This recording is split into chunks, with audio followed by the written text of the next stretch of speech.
Assalamualaikum warahmatullahi wabarakatuh. Berjumpa lagi dengan mata kuliah kimia klinik. Untuk topik bahasan kali ini kita akan membahas mengenai liquor cerebrospinalis atau lebih sering disingkat LCS. Namun dalam fisiologinya cairan otak. Apa itu liquor cerebrospinalis? Dia itu adalah cairan jernih, tidak berbau, yang berfungsi sebagai pelindung mekanik otak. Jadi kalau mekanik itu mulai dari menahan benturan, kemudian menahan getaran. Jadi dia akan meredam semua getaran ke dalam otak sehingga otak tetap kondisinya stabil dan tidak terganggu oleh proses gangguan daripada mekanik. Nah, ini salah satu bentuknya. Ini pertama cairan jernih. Jernih itu berarti dia dalam kondisi normal. Nah, kemudian ada lagi tidak berbau. Nah, itu juga salah satu indikator dalam kondisi normal. Cairan ini secara normal diproduksi dan direabsorpsi sebanyak 400 sampai 500 mili per hari.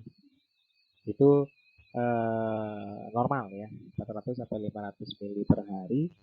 Jika kurang berarti ada penyusutan, mungkin nanti ada kondisi tidak tereabsorpsi. Jika kelebihan berarti ada sumbatan.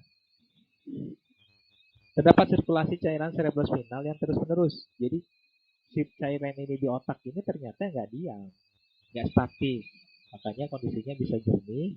Itu mungkin ada eh, proses reabsorpsi penyerapan beberapa benda-benda atau misalnya zat-zat kimia atau misalnya lemak terlalu berlebihan itu akan diambil dan terus menerus antara diproduksi dan direabsorpsi dalam keadaan seimbang, balance. Jadi kemampuan tubuh dalam menjaga sirkulasi cairan otak itu adalah menuju keseimbangan. Jika terjadi hambatan sirkulasi, jadi terhambat diproduksi ataupun terhambat direabsorpsi, maka akan terjadi dilatasi ventrikel di hulu, yaitu kelainan penyakit hidrosefalus. Mungkin teman-teman pernah melihat kondisi adik bayi, misalnya kepalanya agak membesar, itu salah satu wujud daripada penyakit hidrosefalus yang salah satu diantaranya jadi disebabkan oleh adanya hambatan sirkulasi dari cairan otak itu sendiri. Selanjutnya sirkulasi dari cairan cerebrospinalis itu sendiri ya, circulation of cerebrospinal fluid. Di sini perhatikan gambar. Gambar ini ada titik panah yang bisa kita gunakan ya. Oke. Nah, di sini ada panah-panah di mana panah ini menunjukkan laju daripada cairan sirkulasi cerebrospinal. Jadi cairan ini mulai sampai ke bawah ke arah batang otak kita. Batang otak kita kemudian dia naik melalui interpendicular system masuk ke sini, masuk ke chiasmatic system, terus dia berjalan mengitari otak besar. Mungkin ini tampak otak dari samping. Ini ada arachnoid, ada juga choroid, plexus lateral ventricle. Nah, di sini biasanya untuk adanya sumbatan itu umumnya membesar ya. Lanjut ke sini ke arah arachnoid granulation gitu ya. Terus dia bersirkulasi, ada yang diproduksi juga ada yang diabsorpsi. Nah, seperti ini.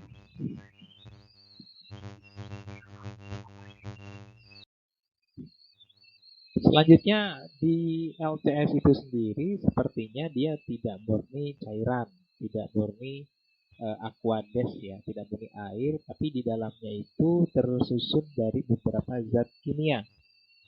Di mana pada umumnya cairan dalam tubuh kita itu memiliki fungsi fisiologis dan pada umumnya juga banyak mengandung garam. Makanya ketika teman-teman misalnya sakit, diinfus itu menggunakan NaCl fisiologis. Nah, susunan kimia ini ternyata dipengaruhi oleh beberapa zat di dalam plasma darah. Nah, pemeriksaan LCS yang kita lakukan nanti, teman-teman melakukan pemeriksaan LCS itu dimaksudkan untuk diagnostik atau melakukan tindakan terapi. Ingat yang di awal tadi, indikator awal cairannya jernih dan tidak berbau, ya begitu. Nah, kelainan dalam pemeriksaan LCS itu memberikan petunjuk. Nah, jadi pertama itu penyakit susunan saraf pusat, baik akut maupun kronis, misalnya meningitis. Meningitis itu gejalanya yaitu pertama dia sering kejang, tidak demam, sering pusing, dan juga eh, traumatis. Ya, itu kadang-kadang bisa menjadi traumatis. Itu meningitis dan cairan otak mulai dari putusnya eh, impuls dari motorik ke saraf. Ya, gitu. Kemudian ada juga perdarahan, jatuh, terbanting, kecelakaan, itu bisa menjadi indikator LCS-nya terganggu ya. Kemudian peradangan yang sedang berlangsung bersama multiple sclerosis. Sclerosis itu dari hati bisa banyak, terus kemudian virusnya naik ke dalam otak, misalnya seperti hepatitis. Hepatitis itu di hati asalnya ya di hati, tapi karena kita mungkin sistem imunnya turun, pengobatan kurang, tekanan juga banyak, pikiran, akhirnya bakteri itu atau virus itu naik ke otak, akhirnya multiple sclerosis. Itu bisa menyebabkan meninggal. Kemudian mengukur tekanan intrakranial, misalnya pada hidrosefalus tadi ya. Di posisi hidrosefalus itu dia ada sumbatan yang tadi kita sampaikan, ada sumbatan sehingga menyebabkan dilatasinya ventrikel. Oke, untuk pemeriksaan LCS biasanya digunakan beberapa tabung kosong yang bersih dan bening. Satu lagi, kering. Nah, kira-kira kenapa harus bersih, bening, dan kering? Pertama, cairan normal dari LCS itu sendiri bening. Nah, artinya kita tidak boleh mengkontaminasi cairan normal tersebut akibat dari kelalaian teknis atau human error tadi di tabung yang tidak bersih digunakan. Ya, itu dijaga kehati-hatian. Tabung pertama untuk menampung beberapa tetes cairan yang keluar pertama kali. Nah, tapi itu tidak digunakan, itu tidak dipakai. Kenapa? Karena banyak sekali atau sedikit sekali mengandung darah dan dari tindakan melakukan fungsi. Nanti ada video saat melakukan fungsi itu seperti apa ya. Kehati-hatiannya, kemudian proses sakitnya, kedalamannya, tekniknya berbeda dengan cara pengambilan darah vena ataupun darah arteri. Nah, tabung yang kedua dan ketiga itu baru bisa digunakan. Jadi nggak bisa dimasukkan atau bisa diawetkan dan disimpan, tapi sebaiknya langsung digunakan. Nah, dapat pula ditambahkan dengan enasitrat apabila diduga atau dicurigai akan terjadi pembekuan. Nah, misalnya adanya lesi, misalnya banyak darah, adanya trombosit di sana, itu bisa menyebabkan adanya pembekuan. Makanya kita gunakan natrium sitrat 20%. Nah, untuk pemeriksaan bakteriologis dapat digunakan tabung yang mengandung medium biakan khusus. Seperti contoh ini, bukan LCS ya, tapi ini contoh saat kita mau identifikasi atau mengkultur bakteri darah. Kita menggunakan medium namanya gal kultur, di mana bentuknya seperti botol dan dia bisa dikirim langsung dan diperiksa. Oke, selanjutnya pemeriksaan makroskopis. Di sini kita melihat dulu adanya warna. Warna tadi itu bening, bening itu berarti tidak berwarna, itu LCS normal.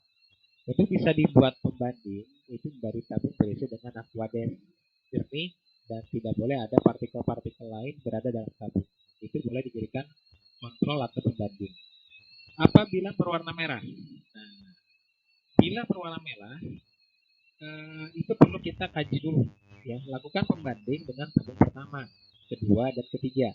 Apabila hanya tabung pertama saja yang berwarna merah, sedangkan tabung kedua, ketiga jernih, berarti warna merah itu diakibatkan oleh tindakan fungsi, bukan karena kelainan. Jadi singkatnya, karena luka pertama darah itu tertampung, padahal dan di cairan di dalamnya itu tidak berwarna merah. Namun apabila tabung kedua, ketiga tetap merah, berarti itu ada perdarahan di daerah otak di dalamnya, bukan akibat dari pengambilan tindakan saja. Nah, Apabila warnanya coklat, itu menunjukkan perdarahan yang sudah berlangsung cukup lama. Sehingga darah itu berupa eritrosit warna Fe-nya keluar, sehingga warnanya menjadi warna merah pudar dan menjadi kecoklatan. Itu darah mengalami hemolisis, ya pecah tadi ya. Dan cairan berwarna kuning setelah diputar. Cairannya itu nanti eritrositnya itu sel-selnya akan mengendap. Nah, yang di atasnya nanti berwarna kuning akibat adanya bilirubin. Mudah-mudahan masih ingat ya, ketika eritrosit pecah itu berubah menjadi bilirubin warnanya kuning. Tapi kalau itu sudah dipecah. Nah, sekarang kalau di bawahnya kuning, jadi tidak ada keruh, tidak ada apapun bening, tapi kuning.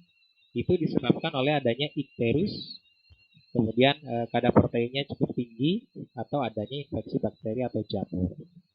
Nah, sekarang yang keabu-abuan, terdapat leukosit yang cukup besar, yaitu menjadi menandakan sebagai adanya radang kronis. Tapi radangnya bisa di otak, bukan di tempat yang lain ya. Ini radangnya di otak. Sekarang ke kekeruhan. Kekeruhan itu biasanya terjadi karena adanya infeksi pada otak, baik virus ataupun bakteri atau jamur. Jadi dua-duanya itu memang keruh ya. Wujudnya itu seperti jus dirusak ya. Jadi keruh. Keruh itu berarti kita tidak bisa tembus pandang melihat cairannya. Itu bisa karena virus, bakteri maupun jamur. Jernih itu jadi aqueous, agak keruh itu kira-kira ada sel kurang dari 200 sampai 500 sel per mikroliter. Ini menyebabkan sedikit kekeruhan. Tapi kalau lebih dari 500 sel per mikroliter itu baru menyebabkan kekeruhan yang cukup nyata. Ini satuannya jangan lupa mikroliter ya. Satuannya mikroliter bukan nah ini satuannya mikroliter ya, bukan liter, bukan desiliter atau bukan mililiter. Jadi per mikroliter per 1 juta. Itu sangat bagus. Oke, kemudian selain pemeriksaan makroskopis, kita masih masa di bagian makroskopis, kita memeriksa adanya sedimen atau tidak. Secara normal, sedimen itu tidak mengandung endapan, walaupun diputar dimanapun itu tidak ada endapan, karena jernih, bening, dan tidak mengandung sel. Adanya endapan itu berbanding lurus dengan kekeruhan. Nah, keruh bisa jadi keruh coklat, bisa jadi keruh putih kayak jus dirusak, atau keruhnya keruh kuning, tergantung warnanya apa. Tapi ketika kita menemukan adanya kekeruhan, pasti ada benda di sana. Ada partikel yang tidak bisa bercampur dengan larutan, sehingga disentrifugasi itu baru terpisah endapan dengan cairan. Adanya bekuan. Cairan otak itu tidak akan membeku walaupun disimpan lama di luar. Nah, itu cairan otak ya. Makanya penyimpanan itu juga tidak adanya penyimpanan khusus ya. Kemudian adanya bekuan pada LCS itu menunjukkan adanya fibrinogen pada LCS yang berarti menunjukkan adanya infeksi atau perdarahan. Jadi adanya bekuan di LCS itu menunjukkan adanya fibrinogen di LCS yang berarti menunjukkan adanya infeksi atau perdarahan. Pokoknya bekuan itu membeku, itu ada kelainan di hemostasis juga ya. Entah faktor intrinsik atau faktor ekstrinsik, itu bisa teman-teman nanti dikaji. Oke, lanjut sekarang kita masuk ke pemeriksaan mikroskopis ya. Nah, di mikroskopis itu tentu kita menggunakan mikroskop. Apa yang dilihat? Yang pertama itu sel. Selnya apa saja yang dilihat? Yang paling sering itu yang dilihat adalah sel darah putih dan sel darah merah. Jadi leukosit dengan eritrosit. Tapi ketika ada sel di dalam cairan itu ada nilai normal, ada kisarannya. Jadi kalau 0 sampai 5 sel per mililiter, per 1 juta cairan, itu berarti dia dalam kondisi normal. Tapi kalau dia lebih dari 5 sel, itu baru kita ada indikasi. Lebih dari banyak, bahkan lebih dari 20 sel atau 30 sel, maka kita bisa indikatif ada gangguan atau ada sumbatan dan sebagainya. Karena jumlahnya sedikit, maka pengenceran yang dipakai itu berbeda dengan pengenceran pada pemeriksaan darah. Pemeriksaan leukosit yang menggunakan truk, larutan truk itu nggak sama. Kita ketika melakukan pemeriksaan leukosit pada LCS, ya. Larutan truk itu pekat dengan pengenceran yang kecil. Kalau kita kalau di pemeriksaan darah itu larutan truknya itu dengan pengenceran yang kecil. Nah, karena pengencerannya kecil, maka eritrosit masih mungkin terlihat dan tidak boleh dihitung. Nah, ini kelihayan mata kalian membedakan antara leukosit dengan eritrosit.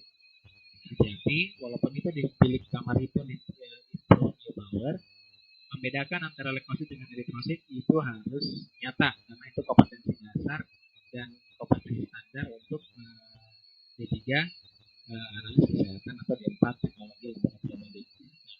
Digunakan bilik hitung pulse rosental karena ketinggian lebar lebih besar 0,2 mm sehingga ketelitiannya itu lebih tinggi daripada kamar hitung improve new power. Oke, selanjutnya setelah kita melihat sel yang akan kita lihat misalnya tadi leukosit, sekarang kita menghitung jenis leukosit. Pada LTS, hitung jenis leukosit dilakukan dengan membedakan antara limfosit mononuklear sel dengan segmen polimorfonuklear sel. Nah, ini yang perlu teman-teman pahami karena jika masuk ke patologi anatomi, tinggal dilakukan pewarnaan, maka disampaikan bahwa adanya mononuklear sel atau polimorfonuklear sel. Nanti kita lihat ya. Untuk cairan yang sangat keruh banget warnanya, itu dari cairan dapat langsung dibuat hapusan dan dilakukan pengecatan menggunakan giemsa atau pewarnaan bright. Giemsa itu ada fiksasi, bright juga sama, dia akan perlu adanya fiksasi juga. Namun apabila cairannya bening, maka perlu dilakukan pengendapan. Dengan cara apa pengendapan? Dilakukan sentrifugasi 2500 rpm selama 10 menit. Ambil sedimennya, kemudian dibuang hapusannya. Hati-hati jangan tertukar antara warna giemsa dengan pewarna bright ya, karena kedua pewarnaan ini memberikan interpretasi yang berbeda. Setelah itu kemudian diperiksa 100 leukosit dalam dibedakan antara MN dengan PMN. MN itu apa? MN itu mononuklear sel dan PMN itu polimorfonuklear sel.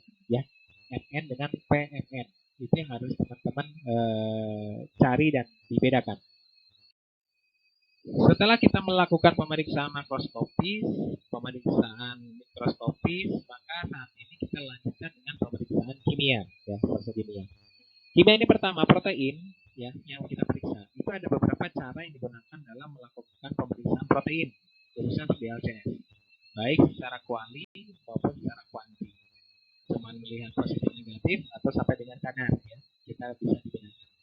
Yang pertama itu tes BESA. Tes BESA itu merupakan tes kasar. Kalau namanya tes kasar itu berarti dia tesnya kualitatif ya. Apabila LCS dikocok secara kuat, kocok atas bawah, kiri kanan, maka akan muncul sedikit busa. Namun, busa itu akan hilang 1-2 menit. Busanya harus hilang sampai 1 menit ketika didiamkan. Apabila proteinnya meningkat, busa akan banyak dan tak hilang hingga di atas 5 menit.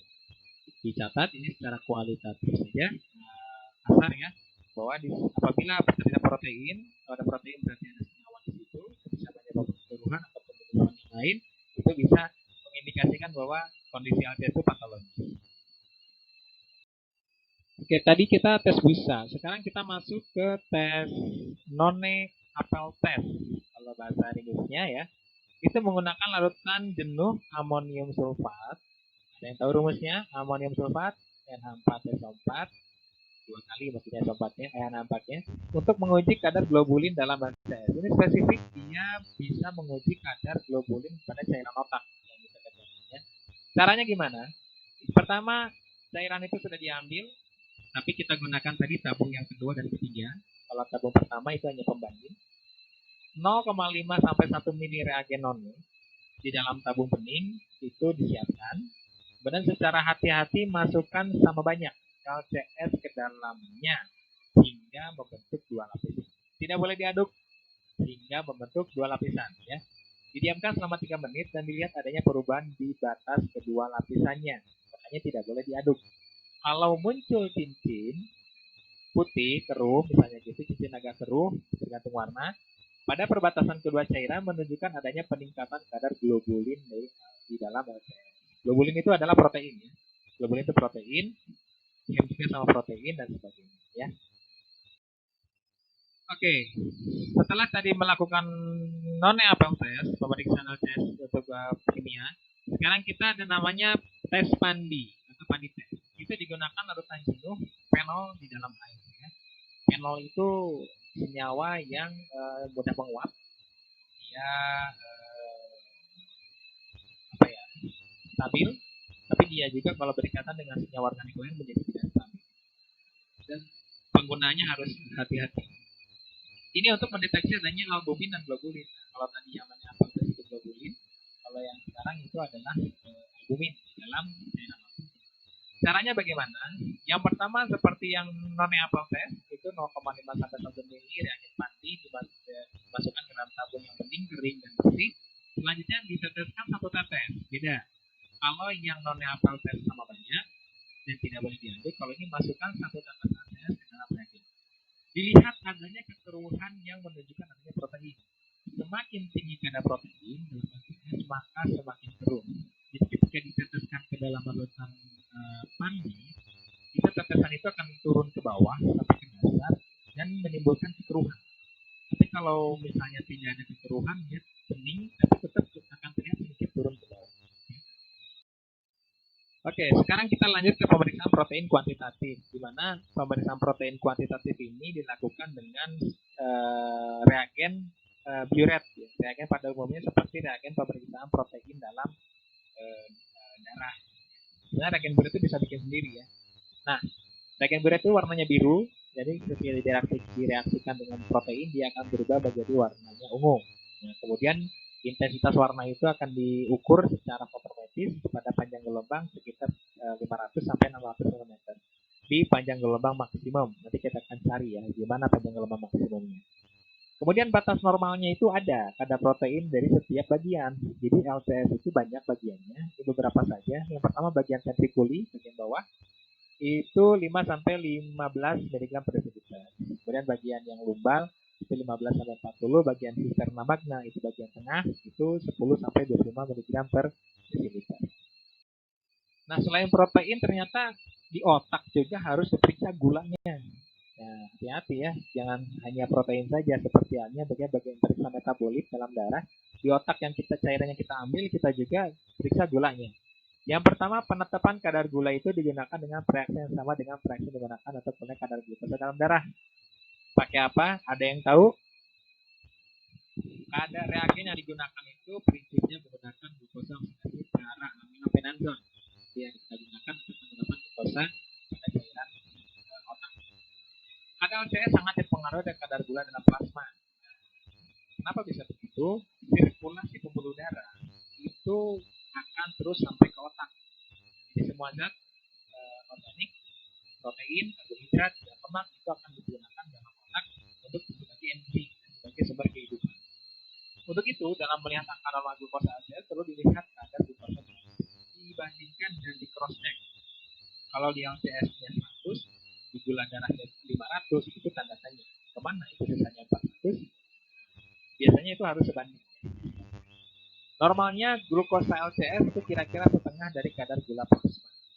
Jadi kalau kadar glukosa plasma tadi 500, harusnya di cairan otak dikira-kira itu 250. Tapi kalau ternyata terlalu jauh, jadi di otak 100, di plasmanya 500, itu 400-nya kemana? Jadi selanjutnya pemeriksaan klorida. Klorida ini penetapan kadar klorida di dalam LCS juga menggunakan reaksi yang sama dengan reaksi untuk melihat kadar klorida dalam plasma. Kadar klorida dihitung sebagai NaCl. Untuk klorida sendiri Cl itu di darah atau di plasma sekarang sudah modern. Jadi ISE, Ion Selective Electrode. Jadi kita menggunakan elektroda khusus secara biosensor. Jadi klorida Cl dalam bentuk ion yang akan bereaksi dengan elektroda reference sehingga menimbulkan satu arus dan voltasenya itu akan dihitung sebagai klorida dalam plasma. Nah, tapi kalau dalam reaksi secara fotometri ataupun yang lainnya, itu klorida di sini di LCS dihitung sebagai NaCl. Nilai normalnya 720 sampai 750 mg per desiliter. Nah, kadar Cl ini digunakan untuk diagnosis meningitis. Nah, pada meningitis yang kadang-kadang kejang, yang kadang-kadang pingsan, yang selalu sakit dan butuh pengobatan menggunakan obat-obat yang menghilangkan depresi, kadar Cl akan menurunkan hingga di bawah 600 mg per desiliter. Tidak boleh ya. Cl itu sumbernya dari garam. Jadi kalau teman-teman makan makanan yang asin, itu sebetulnya bisa mempertahankan kondisi otak. Tapi kalau terlalu asin dan sering keasinan, itu berarti bisa menimbulkan penyakit jantung koroner. Nah, karena tadi kita menyinggung meningitis, berarti kita coba lihat tes kimia pada meningitis tuberkulosis. Bukan meningitis tuberkulosa juga, TBC juga. Pertama kita menggunakan tes Levinson. Dia mendeteksi protein dalam LCS dengan menggunakan dua larutan yang berbeda. Mikro merkuri klorida 2% dan asam sulfur salubrat 3%. Penilaian ini dilakukan dengan melihat tinggi endapan setelah campuran 1 ml LCS dengan 10 ml reaksi dibiarkan selama 24 jam. Bagi Anda tertarik pada penelitian ini, silakan. Dan pada keadaan normal, endapan itu kurang dari 2 mm. Pada meningitis TB, endapan larutan fosfori 2 kali lipat lebih tinggi daripada larutan fosfori. Pada meningitis purulen itu yang agak kental, kadang-kadang hijau dan sebagainya. Endapan dalam tabung asam sulfur lebih tinggi daripada merkuri. Itu hanya metode tes kimia untuk meningitis tuberkulosis. Ada lagi pemeriksaan tes triptofan. Triptofan itu adalah salah satu pemeriksaan protein. Ini tes hanya boleh dilakukan pada cairan otak yang jernih, malah dalam kondisi normal bisa dilakukan. Reagen yang digunakan itu HCl pekat, larutan formaldehid 2% dan larutan natrium nitrit 0,06% dalam air. Campur ya dalam air 0,06%. Natrium nitrit. Hati-hati, natrium nitrit ini tidak stabil ya, dia selalu berubah-ubah pH-nya, sehingga kita perlu menggunakan buffer. Tapi karena dia sedikit 0,06% dalam air, biasanya dia dalam bentuk wujudnya stabil. Ada cincin ungu menunjukkan adanya meningitis TB kalau muncul cincin ungu ketika dilarutkan, atau dua lapisan tadi ya, kita akan muncul cincin berwarna ungu menandakan bahwa pasien menderita meningitis tuberkulosis ya. 2. Baik, ini sedikit ringkasannya. Jadi penyebab salah satu pemeriksaan LCS yang kita lakukan apabila penampilannya kuning dan keruh, itu penyebabnya bisa biogenik, itu bisa bakteri, meningitis atau yang lainnya.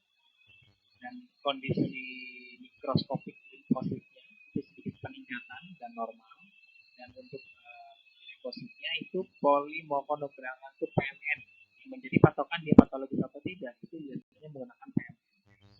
Nyata meningkat ya, dan kadar glukosanya pun terjadi penurunan karena selnya tidak bisa menyerap glukosa. Cairan bening, tapi ada ini biasanya penyebabnya bisa virus meningitis. Cairan tetap bening, tidak ada apa-apa. PME-nya juga sedikit meningkat atau normal. Limfositnya juga sama nyata meningkat ya. Limfositnya naik, itu akan kelihatan salah satu indikator ini hanya limfosit yang naik, itu berarti menduga ke virus penyebab meningitis. TB meningitis sama juga, ini sangat signifikan, proteinnya meningkat, limfosit juga meningkat, dan penampilannya juga kekuningan dan kental seperti karamel. Kalau ada kata-kata kental, Anda bayangkan seperti karamel. Jamur meningitis juga. Nah, ini terakhir ya, pemeriksaan bakteriologi pada LCS. Itu pemeriksaan bakteriologi itu dapat dilakukan menggunakan pewarnaan gram atau Zell-Nelson, jadi secara langsung dan juga kultur. Harus dilakukan kedua-duanya karena pemeriksaan gram itu masih belum spesifik, tapi kalau kultur itu langsung bisa sampai ke tingkat spesies. Pada pengecatan gram bisa dilakukan adanya bakteri atau jamur, bisa lah ya dibedakan ya antara bakteri atau jamur karena dua-duanya terwarnai. Jadi jamur itu nanti pada pengecatan ZN, Zell-Nelson, untuk melihat adanya bakteri TBC atau BPA, bakteri nanas. Pada pemeriksaan kultur digunakan sampel ACS yang telah ditampung pada